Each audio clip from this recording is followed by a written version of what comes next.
Shalom à tous, Baruch Hashem. On a le droit de reprendre le Chok HaEmuna, troisième Chelek. On est déjà, Baruch Hashem, dans le 10 Iyar pour le cycle annuel. Et on reprend le Jardin de la foi. Cette fois-ci, on va maintenant entreapercevoir brièvement un peu la vie de société, les amis, à travers les lunettes de la Emouna. Il y a de grandes épreuves de Emouna, nombreuses, qu'un homme doit traverser dans sa vie communautaire et dans la vie de son quotidien, là où il vit, que ce soit au niveau de son travail, avec les employés qui travaillent avec lui, comme on appelle ça, les collègues, avec les directeurs, avec les associés, que ce soit à l'armée, ceux qui sont à l'armée, avec ses amis, avec les capitaines, les commandants, je ne sais pas comment on appelle ça, que ce soit ceux qui dorment à l'université, qui sont dans la pnimia, qui doivent dormir à l'internat, à dortoir, etc., à la yeshiva, là, tu partages la chambre avec plusieurs. Ceux qui ont fait les yeshivot, ils savent que ce n'est pas évident la vie en commun dans les chambres de Chaverim. À la maison, la vie en société à la maison, on ne veut pas jouer avec papa, maman, quand on est encore à la maison avec son père, sa mère, avec ses frères. Bon, la femme et les enfants, on en a déjà parlé, mais c'est pareil. Mais Kitsour, et ces épreuves-là dans la société, elles peuvent être à plein de niveaux, que ce soit au niveau de l'argent, quand des fois, on va prendre à quelqu'un quelque chose qui lui appartient, qu'on va utiliser un objet à toi sans te demander ta permission. Ou bien c'est des fois par rapport à ton statut dans la société que des fois on t'a dégradé, on t'a fait descendre, on t'a déstatué d'un poste que tu occupais, etc.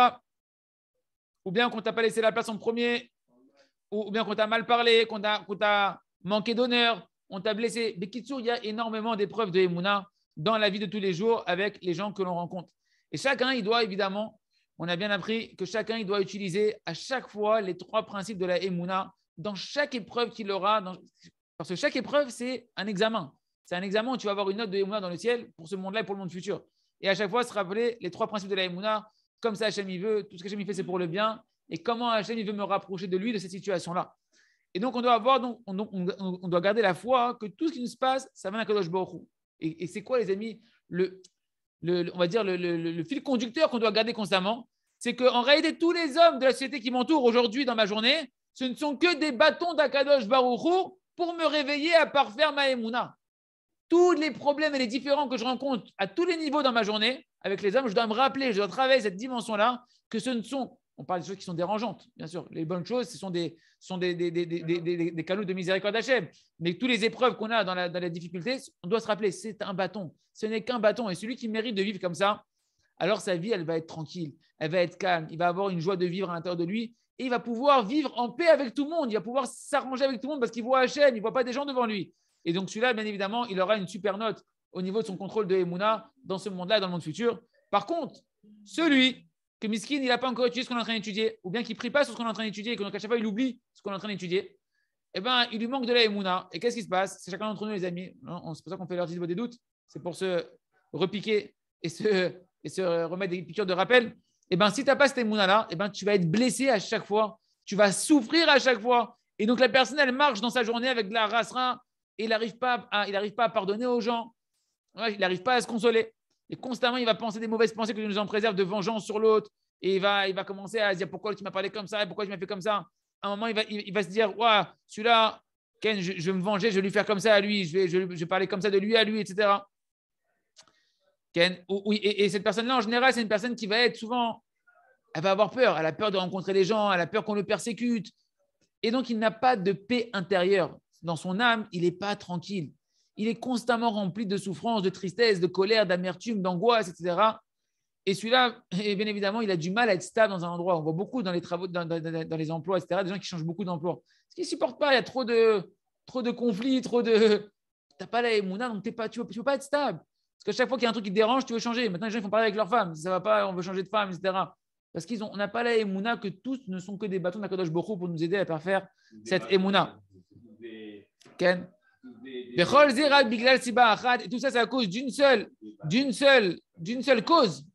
Pourquoi tu penses que tu vas trouver un meilleur endroit, tu vas trouver une meilleure personne avec qui t'entendre? Parce que tu penses que c'est des hommes qui t'ont fait mal. Tu penses que c'est les gens qui ont un contrôle, un pouvoir de te faire mal. Et nous, on doit se rappeler que tous les hommes ne sont que dans une dimension de bâton entre les mains d'Akadosh Baruch Hu.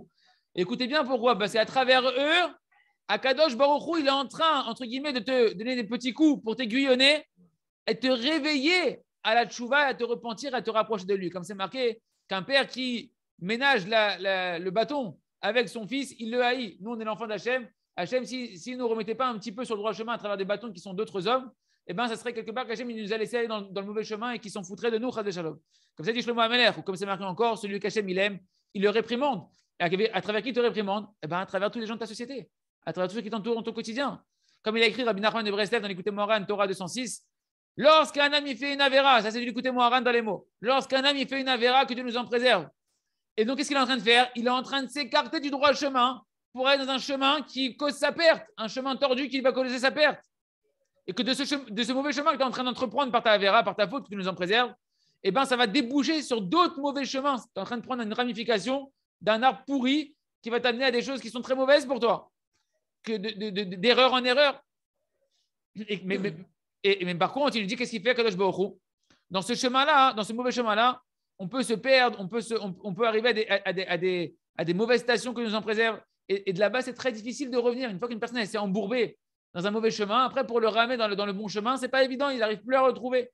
Et comme par hasard, le Wise, il ne trouve plus le réseau. Il cherche. Ah, bon, allez, que j'ai besoin de toi maintenant, je suis perdu. D'accord? Alors, qu'est-ce qu'il fait Hachem? Qu'est-ce qu'il fait Hachem? Aval Hachem Itbarach, son habitude, c'est quoi? C'est d'appeler l'homme immédiatement dès qu'il s'écarte du mauvais chemin. Et ça, en Israël, les amis, et à Yerushalayim, c'est encore plus violent. Akadosh Baruch Hu, dès qu'il te voit t'écarter du mauvais chemin, il dit Rabbi Nachman, en tant que père, immédiatement, il te ramène sur le bon chemin, qui est le chemin de l'intelligence, de la droiture, d'être connecté avec Hachem. Et il t'appelle de revenir, de faire demi-tour, reviens. Et il nous dit Rabbi Nachman, et chacun, Hachem, il nous appelle, chacun en fonction de là où on en est, de notre conscience d'Hachem. Il va lui faire une petite allusion, parce qu'il est intelligent. Une petite allusion, ça lui suffit. Il lui fait un petit clin d'œil, tac, il s'en rappelle dans sa beau des doutes, c'est bon, hop, il repart sur le bon chemin. L'autre, il va devoir l'appeler. Oh, t'es sur le mauvais chemin. Il y en a un qui te gronde dessus, qui fait un truc. Et des fois, il est obligé de te frapper. Il dit, là, c'est le ravin, mon fils. Si je te mets pas un croche-pied, tu vas tomber. Donc, des fois, il est obligé de te frapper à travers des bâtons qui sont des hommes. Tout ça, chacun en fonction de l'appel qu'il doit recevoir d'Hachem pour se réveiller. Donc, se rappeler, les amis, que dans la vie de société, tout ce que l'on vit avec notre entourage, quand c'est des choses négatives, ce sont que des bâtons d'Hachem pour me rappeler à revenir sur le droit chemin. On continue avec le jardin des louanges. On est dans les miracles, des petites anecdotes vraies qui sont passées récemment sur des histoires de remerciements pour nous renforcer un peu à aller dans ce chemin-là, de remercier sur le bien comme sur le mal. Voilà qu'il y a un avraire, un étudiant au collège, un étudiant en Torah, qui a raconté au Rav qu'on lui a volé sa moto. Au Fanois, c'est une moto. Ouais. On lui a volé sa moto, sa mobilette. Qu'est-ce qu'il a fait? Comme il était un élève du Rav qui travaille le remerciement, en tant que bon élève, il a commencé, au lieu d'aller pleurnicher, il est parti remercier Akadosh Baruch Hu. Il est parti remercier Hachem, merci Hachem, que tu m'as donné une moto pendant tout ce temps-là, que j'ai pu en profiter. Toda Rabba Lecha Hachem, que tu as voulu maintenant qu'on me vole ma moto. C'est sûr que tu m'aimes Akadosh Baruch Hu et que tu as fait la meilleure chose pour moi, que ce que tu m'as fait de m'avoir volé ma moto, c'est un bien éternel que tu m'as fait ici. Je suis très heureux, je te remercie Akadosh Baruch Hu. Tout ce que tu fais avec moi, c'est que pour le bien. Il n'y a que toi qui sais ce qui est véritablement bien pour le monde. Et toi, tu sais très bien ce que tu fais dans ce monde-là. Qui sait quels sont les miracles que tu m'as fait ici? Il n'y a que toi qui sais, Hachem, quel danger qui pouvait m'arriver aujourd'hui avec cette moto. Peut-être qu'aujourd'hui, j'aurais pu avoir un accident grave. Il y aurait peut-être qu'il y avait un décret sur moi avec cette moto-là. Et que tu m'as fait comme les voler. Comme ça, au moins, je reste en vie. Il n'y a pas de mal dans ce monde. Tout est pour le bien. Merci, Ribono Shalom. C'est très bien qu'on m'a volé ma moto, etc., etc. Il a remercié comme ça Kadosh Baruch Hu. Et Mamash, il a remercié sincèrement, pas comme un truc à astuce pour que la moto elle revienne. Il a remercié Bémet, Baïmouna, il veut vivre. Ouais, les gens ils croient que c'est des trucs à astuce. Tu remercies et tu vas être délivré. Alors il dit merci, merci, merci, merci. C'est quand que je suis délivré, merci, merci. Non, c'est pas comme ça. C'est là, il veut te faire vivre le Hémet. Et Mamash, la Mishtara, la police, elle l'a appelé. Ils lui ont dit, monsieur, on a retrouvé votre moto. Quelque chose que c'est. Mais Koshi, ça arrive que quand on te vole une moto, tu la retrouves par la police dans les heures qui suivent. Et bon, Hachem, il a récupéré sa moto, surtout en Israël. Ouais, avec les Arabes et tout, normalement c'est capoute. En Israël, c'est un S surnaturel de retrouver ta moto qui a été volée. Autre miracle, on reste dans la catégorie des miracles de voitures et de motos, pour les fans d'automobile. Voilà qu'il y en a un qui est parti amener sa voiture faire le test, comment on appelle ça, le contrôle technique. Mais, les amis, sa voiture qu'il avait, c'était un vieux taco qui était Bekoshi qui continuait, qui pouvait encore rouler. Et ça, c'est l'angoisse quand tu vas au contrôle technique parce que tu veux qu'il te le valide et quand ta voiture elle est vieille et qu'elle est toute cassée, en général, c'est pas évident que tu ressors avec un contrôle technique positif. Et il disait, le Rav, ce qu'il fallait vérifier, c'est pas qu'est-ce qui marche pas, c'est qu'est-ce qui marche dans cette voiture. Donc il sort, il arrive au test Et il commence à remercier Hachem. Il dit merci, merci Hachem pour la voiture, mon taco, merci pour mon vieux taco, Ribono Shel Olam. Merci. Et là, il commence à lui dire au test, ta roue, elle est morte, il faut changer la roue. Il dit merci Hachem que la roue, elle est cassée, qu'il faut la changer. Merci Hachem. Et chaque chose qu'au test, ils lui disent que ça ne va pas, il remercie Hachem, il remercie Hachem. Et Baruch Hachem, il a sorti du test la voiture, ils lui ont donné le test du premier coup contrôle technique validé. Il a pu en sortir avec sa voiture. Oh Hachem, pour ceux qui connaissent un petit peu le sujet, c'est un vrai miracle. Des petits miracles pour se renforcer à remercier sur le bien comme sur le mal. Hier, on a vu des miracles de sortir des maladies comme la maladie, que Dieu nous en préserve. Aujourd'hui, c'est plus dans le côté mécano de la voiture et de la moto. Non, la voiture n'a pas explosé. On continue avec à travers champs et forêts pour faire notre ordre des doutes, les amis, et surtout faire l'examen de conscience, le cheshbon nefesh, sans se culpabiliser, apprendre à faire teshuva dans la joie, dans la émouna, et non pas faire teshuva dans l'auto-persécution. On avait ramené le conte de Rabbi Nachman, du roi qui donnait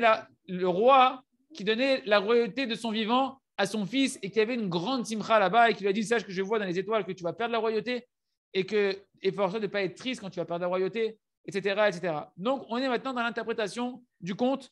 On reprend le conte avec le commentaire du Rav Arush et Echie. Donc, c'est pas Machat. Il y avait une fois un roi qui avait un fils unique. C'est quoi est-ce que Rabbi Nachman veut nous dire que le roi il avait un fils unique?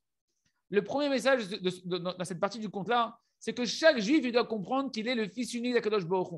Chacun, c'est quoi que tu es le fils unique d'Hachem?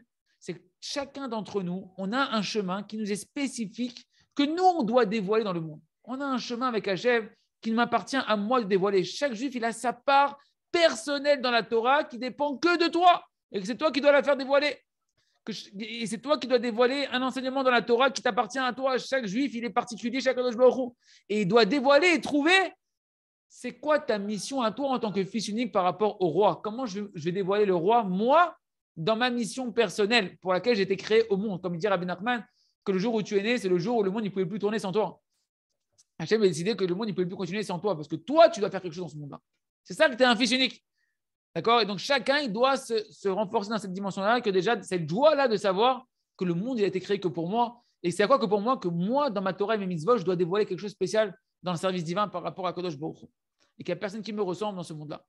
Deuxième message, le roi, il a voulu transmettre la royauté à son fils de son vivant. C'est un ridouche. Qu'est-ce que ça veut dire qu'il veut donner la royauté à son fils de son vivant? L'explication, c'est qu'en réalité, Kadosh Baruch Hu, le roi des rois, il veut que chaque enfant, il devienne un maître de la prière. Pour qu'à travers la prière, il puisse obtenir tout ce qu'il désire, pouvoir décréter et annuler les mauvais décrets et décréter des bonnes choses comme il le veut, c'est-à-dire de pouvoir avoir une domination, une royauté. En tant que fils de roi, tu es légitime d'avoir un droit royal qui est quoi? C'est la prière. Par la prière, tu peux dominer sur les mondes d'en haut et sur les mondes d'en bas. Et ça, c'est la dimension de la royauté. Que le roi, il a voulu donner la royauté à son fils de son vivant. Parce que la prière, c'est l'expression de la royauté. Pourquoi? Parce qu'il n'y a pas plus grand dévoilement de la royauté d'Akadosh Baruch Hu qu'un juif qui prie et qui est répondu à sa prière. Parce que dès que tu pries à Akadosh Baruch Hu, que ta prière elle est répondue, tout le monde voit. Toi, déjà le premier qui a prié, et ceux qui sont conscients que tu as prié, à qui tu vas raconter ton miracle, tout le monde voit ici l'intervention divine à travers le fait que tu as prié, que tu as été exaucé.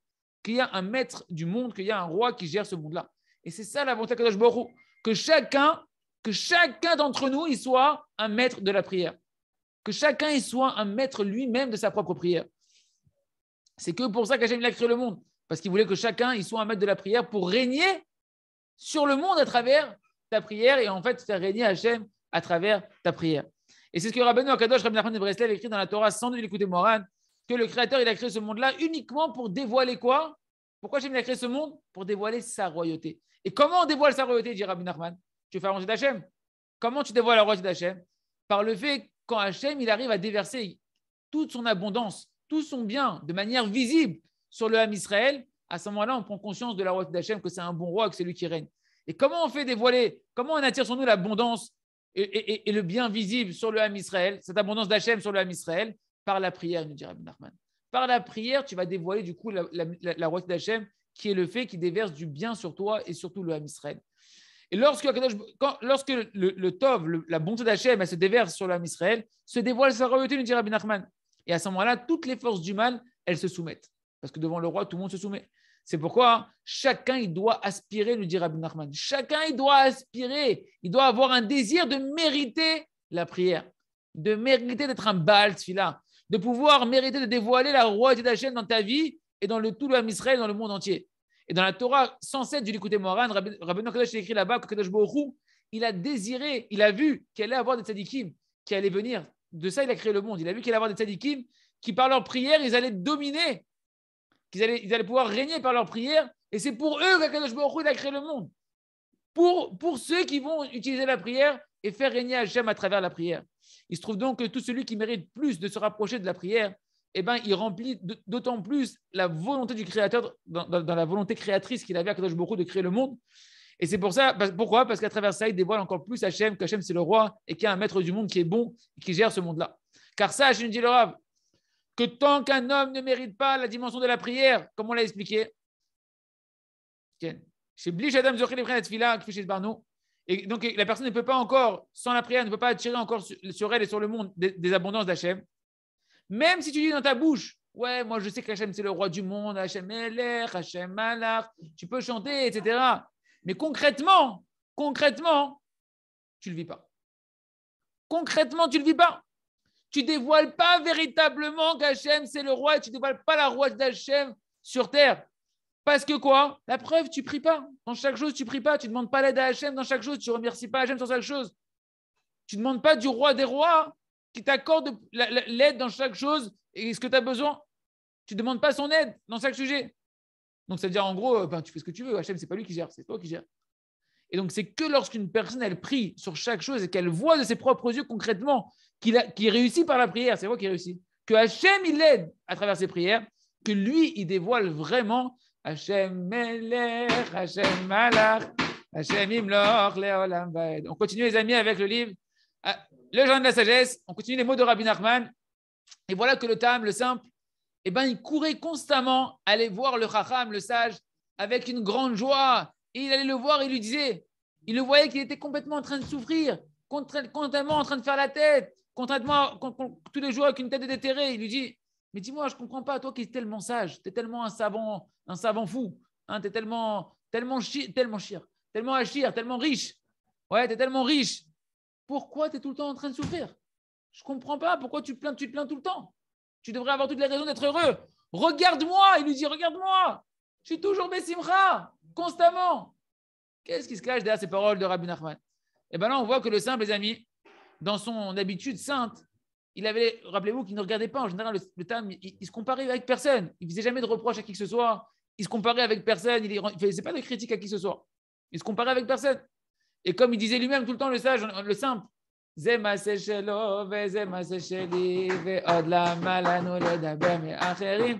son histoire à lui, ça c'est mon histoire à moi, pourquoi on va parler des autres, etc. Et là, pourtant, on a l'impression qu'il sort de ses gongs. Il sort de son habitude. Parce qu'il vient maintenant, et Mamash, il fait une critique, il rentre dedans au sage. Il n'a jamais fait des critiques. Là, il vient, il le critique, quoi. Il lui rentre dedans. Et il lui dit clairement, il lui dit, mais dis-moi, il y a quelque chose qui ne va pas chez toi, il y a quelque chose qui ne tourne pas rond chez toi.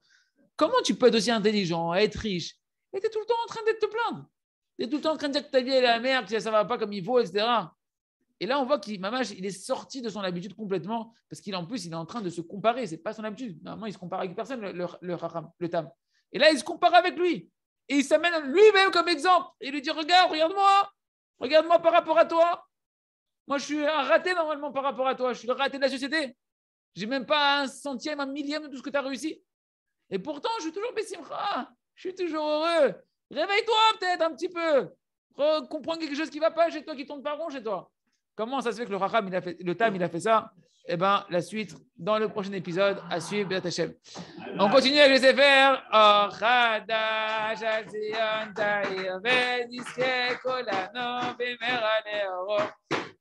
On étudie la Torah et grâce à ça, les amis, on se réveille. On réveille la volonté.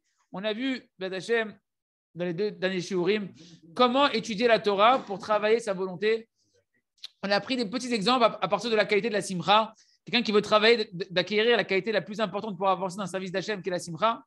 On a vu un tout petit aperçu. Mamash, comme on dit, on a effleuré du bout des doigts, Ken, Et véritablement, ce qu'on a amené, c'est rien par rapport à tout ce qui est marqué dans les Sfarim Magdoshim sur la qualité de la joie du service divin.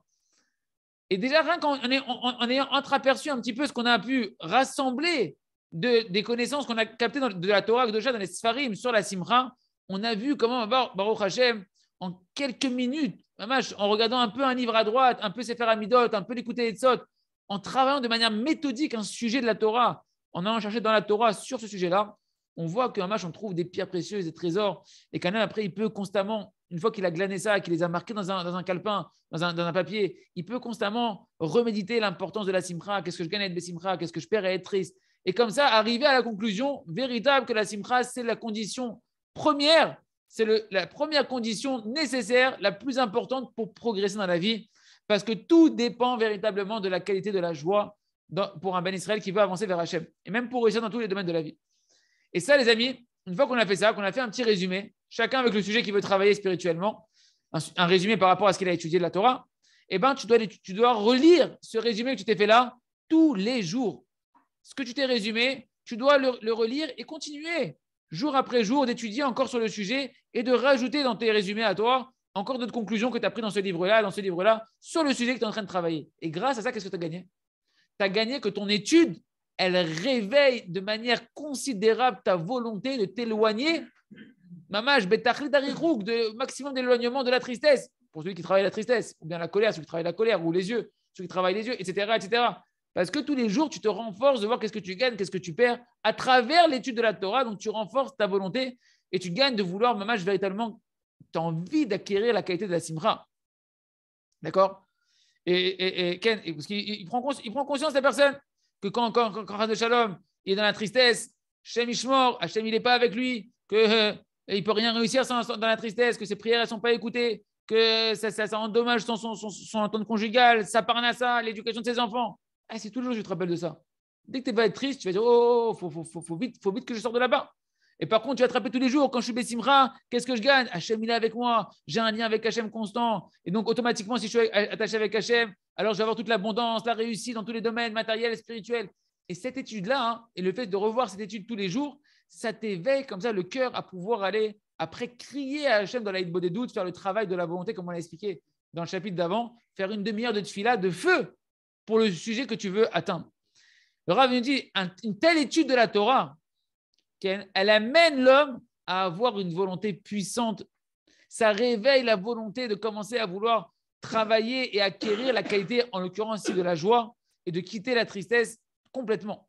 Et une fois maintenant que la volonté elle est réveillée, les amis, une fois que la volonté elle s'est réveillée dans le cœur de la personne d'acquérir le sujet qu'elle veut, ici la simra, ça va être quoi le moyen concret pour faire rentrer cette qualité dans ton cœur?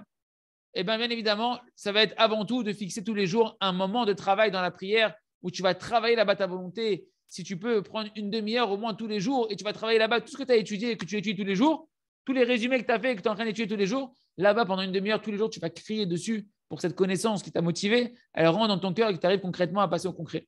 Donc la conclusion concrète, c'est qu'on a deux conseils fondamentaux que Rabbi Nachman nous donne. C'est les conseils de l'héritage d'Am Israël, mais que Rabbi Nachman va nous mettre un zoom dessus. Hein, ce n'est pas un jeu de mots. Ce sont les deux conseils fondamentaux pour acquérir toutes les bonnes qualités et quitter tous les défauts. Eh ben, c'est d'étudier la Torah de la manière dont on est en train de voir, donc d'étudier le sujet d'après les éclairages de la Torah, et ensuite de travailler sa volonté dans la prière, dans la Hitbo des doutes, faire une demi-heure par jour de prière et de crier à Kadosh Baruch Hu. Et comme ça, Hashem, on pourra se voir changer de jour en jour positivement. Chazak, Benit Razek.